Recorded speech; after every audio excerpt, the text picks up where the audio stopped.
Olá, pessoal. Eu sou o professor Edson Pinto, professor de literatura e de língua portuguesa. Eu faço parte do projeto central do Enem e hoje, a nossa aula, nós vamos trabalhar com a resolução de uma questão do Enem de 2016 que trata de um tema recorrente nas provas, que é a presença da intertextualidade e a interdiscursividade. Vamos fazer a leitura da questão e compreender como ela foi construída e chegar à resolução. Bom, observem na nossa tela, né, que nós estamos diante de dois textos. E essa é uma questão considerada uma questão difícil, porque o aluno ele vai ter que ele vai se deparar, né, com várias linguagens diferentes. E ele vai ter que desenvolver habilidades e competências diferentes para essa resolução. Então, a primeira imagem, nós temos aqui dois textos. Observem que nós temos um texto de uma imagem de um autorretrato, que caracteriza a linguagem não verbal. E o segundo texto, um trecho de romance da Marguerite Duras, tá? De um romance chamado O Amante, onde nós temos a presença da linguagem verbal. Então, a primeira ideia é essa: linguagem não verbal através da imagem e a linguagem verbal através do trecho do romance. E a construção da questão se dá através da relação que existe entre os dois textos. Bom, então vamos fazer uma leitura rápida, né, de cada um deles para podermos começar a falar da questão da intertextualidade e da interdiscursividade. Aqui nós temos Francis Bacon, é o nome do autor, tá? Do artista. A obra chama-se Três Estudos para um Autorretrato. Francis Bacon é um artista britânico que viveu ali após sua produção depois das guerras, né? Principalmente da Segunda Guerra Mundial, e criou uma obra muito chocante, né? Chamou muita atenção da crítica artística daquele momento, e hoje, após a sua morte, é considerado um dos grandes nomes, né, da arte pós-moderna. Muito bem. Então, nós podemos observar três imagens em que são corpos, né, rostos humanos que estão aí desfigurados, que estão desfigurados da sua forma natural. Então, isso é uma característica da obra do Bacon, essa distorção, né, esse desfazimento dos corpos, esse desfazimento dos rostos. Ele procurava, de certa forma, dolorosamente transfigurar essas imagens, que era uma forma de chamar a atenção para a sua criatividade, né? Então, ele produziu não só essa imagem, né? Essa imagem que é a influência da fotografia, influência do surrealismo, mas ele é criador das imagens mais emblemáticas e chocantes que a humanidade vai ver em arte após a Segunda Guerra Mundial. Okay? E sempre essa ideia de rostos distorcidos, né? É um momento difícil que está sendo retratado da condição humana pelo artista. O texto 2, o trecho da Marguerite, diz o seguinte: tem um rosto lacerado por rugas secas e profundas, sulcos na pele. Não é um rosto desfeito, como acontece com as pessoas de traços delicados.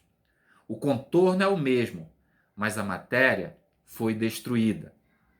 Tem um rosto destruído. Muito bem. Então, feita essa simples leitura da imagem e do fragmento, o que é que nós podemos perceber? Que há uma relação entre os textos, né? O texto 2 é como uma continuidade do texto 1. Então, significa dizer que nós estamos diante aqui do que nós chamamos de intertextualidade, ok? Porque há uma relação entre eles e, portanto, a presença da intertextualidade. Quando é que isso acontece? Acontece quando um texto está inserido em outro. Tá? Quando um texto influencia a criação de outro texto. Então, isso é muito comum. Nós temos vários exemplos, um bem didático para nós entendermos. A Canção do Exílio de Gonçalves Dias, né, foi utilizado por vários nomes. Minha Terra Tem Palmeiras, onde canta o sabiá, né? O Oswald de Andrade diz: Minha terra tem palmares, onde gorjeia o mar.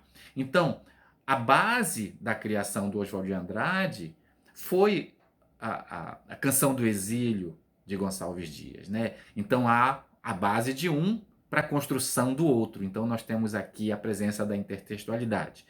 É o que nós vemos, né, no rosto desfigurado da primeira imagem e esse rosto destruído no fragmento. Só que além disso, além de ser base da construção de um texto para o outro, marcando a intertextualidade, nós temos também um diálogo entre eles, uma conversa, né? Nós percebemos aqui a influência de um texto sobre o outro, então nós temos uma relação de ideias, de continuidade, né? É como se o texto 2 retomasse a ideia do texto 1 e desse continuidade a ele, né? Desse uma resposta a ele. Então, nesse caso, além da intertextualidade, há um discurso, há uma relação, há um diálogo. Então, nós temos uma interdiscursividade entre os textos. Então, observe que, quando eu disse que é uma questão difícil, a primeira análise a ser feita, né, é observar que nós temos duas formas de linguagens, a verbal e a não verbal. Depois, através da leitura da imagem de Bacon, né, que é uma figuração, né, uma arte figurativa, que existe um tipo de linguagem, e o texto escrito, a linguagem verbal, outro tipo de linguagem. Então isso vai construindo a minha compreensão sobre a questão. E a conclusão da existência, né? Tanto da influência de um texto sobre o outro, a intertextualidade, quanto o diálogo, a continuidade de um texto em outro, a interdiscursividade. Então, o aluno ele tem que, ao ler a questão, ter essa visão ampla, ter essa observação ampla para poder ir resolvê-la.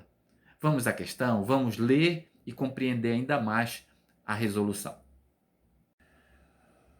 Bom, então vamos resolver a questão fazendo as observações das explicações anteriores. O enunciado diz o seguinte: na imagem e no texto do romance de Marguerite Duras, os dois autorretratos apontam para o modo de representação da subjetividade moderna na pintura e na literatura modernas. O rosto humano deforma-se, destrói-se ou fragmenta-se em razão de alguma coisa. Vamos lá. O texto da Marguerite, é bom lembrar que a Marguerite Duras, ela nasceu na Indochina, né? Que hoje é o Vietnã. Ela era filha de funcionários franceses. Então, esse romance, O Amante, ela vai escrever já aos 70 anos, disse que é uma biografia, né? Algo vivido por ela, muitas discussões sobre isso, e retrata um fato interessante, que a história de uma menina, né, branca, que se envolve, né, aos 15 anos e meio, como ela diz, com um oriental, um homem da região muito rico. A família perdeu tudo, né? E ela se envolve com esse homem e tem um romance proibido, o amante, porque a tradição da região impede que ele case com ela, uma vez que o casamento depende do pai dele, né, que escolhe com quem ele vai casar. Então ela sabe que não vai casar com esse homem, então o que é que ela faz? Ela vive com ele, vive na prostituição, não é? Pela riqueza e vai ajudar a família exatamente com o dinheiro desse homem rico. E ela começa esse romance, ela abre o romance exatamente com a fala, né? Com essa fala. Tem um rosto lacerado por rugas, veja que é o tempo, né, que passou, que deixou essas marcas secas e profundas, sulcos na pele. Não é um rosto desfeito, como acontece com pessoas de traços delicados. O contorno é o mesmo, mas a matéria foi destruída. Tem um rosto destruído. Então, o início do romance. É uma história que virou filme, né? Aconselho que leiam ou assistam o filme. É muito interessante. E a questão, além do que nós já vimos sobre a intertextualidade e a discursividade, traz outras informações que o aluno deve conhecer. Olha o que diz novamente. Na imagem no texto do romance de Marguerite Duras, os dois autorretratos, né, a imagem dilacerada e a descrição do romance do rosto destruído, apontam para o modo de representação da subjetividade moderna. O que é isso?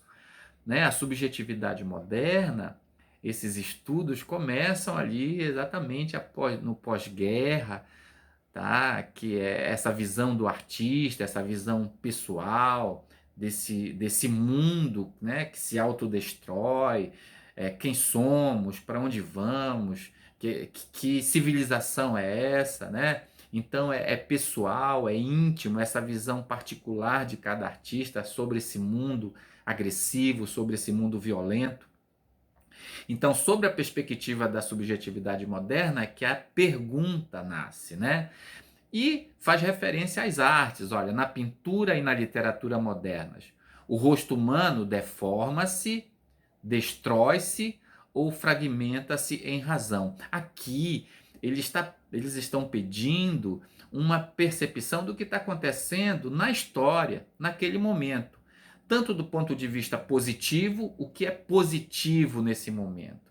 É exatamente essa subjetividade moderna está relacionada ao momento em que foram feitas as traduções e a divulgação do pensamento da psicologia, né, da ciência, da psicanálise, após os estudos, a compreensão dos estudos de Freud, né, essa não preocupação somente com o mundo físico, com o corpo, mas também com a psique, né, com a mente humana, né? Aí aquele estudo complicado de Freud, aquela divisão que ele faz para entender, para conceber um estudo não mais somente do mundo físico, mas também da condição humana, da mente humana, tá?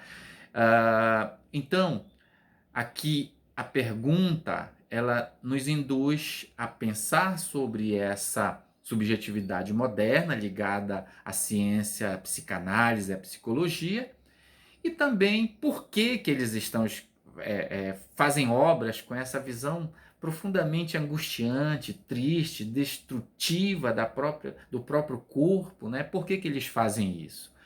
Olha, nós estamos aí no pós-guerra e as consequências do pós-guerra todo mundo já sabe, elas são catastróficas, elas são terríveis, né? Então nós estamos diante de imagens positivas, descobertas científicas para compreender o humano e ao mesmo tempo num momento de autodestruição, né? De autodestruição de valores, de conceitos, de ideologias e nascendo novas ao mesmo tempo.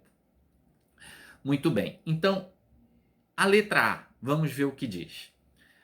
Da adesão à estética do grotesco, herdada do romantismo europeu, que trouxe novas possibilidades de representação. Tá? Os textos estão falando daquelas imagens angustiantes, tristes do romantismo? Não, nós estamos falando de um mundo que já ultrapassou a modernidade. O romantismo já ficou para trás há muito tempo, então as imagens noturnas, né, fantasmagóricas do romantismo não têm influência nenhuma sobre o que está sendo pedido aqui. A letra B, das catástrofes que assolaram o século XX e da descoberta de uma realidade psíquica pela psicanálise. Veja que a letra B é muito próximo daquilo que a gente está discutindo. Vamos à letra C, da opção em demonstrarem oposição aos limites estéticos da revolução permanente trazida pela arte moderna. A arte moderna, como sabemos, não há limites. Logo, a letra C também não cabe. Letra D, do posicionamento do artista do século XX contra a negação do passado, que se torna prática dominante na sociedade burguesa. Não há negação do passado, não há preocupação com isso. Os primeiros modernistas tiveram esse papel, né, de combate às tradições, mas não é o caso dos textos que nós estamos lendo. Letra E, da intenção de garantir uma forma de criar obras de arte independentes da matéria presentes em sua história pessoal, garantir a criação de artes independentes? É disso que o texto está falando? Não. O enunciado, ele fala das imagens, fala do texto, fala do autorretrato, né, de Bacon, e a letra B, dê uma olhada, parece ser aquela que mais se aproxima do que as duas leituras apresentaram, né?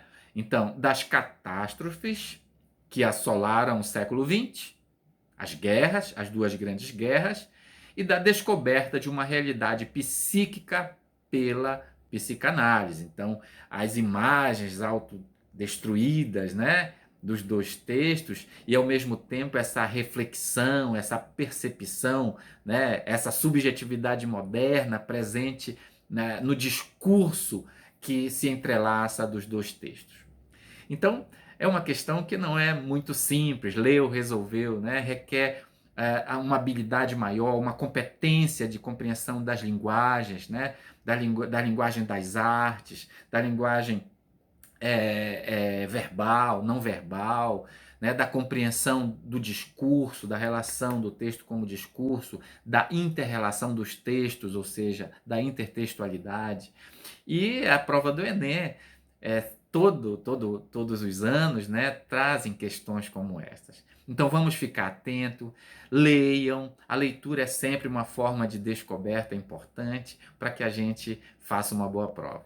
Um abraço e até a próxima.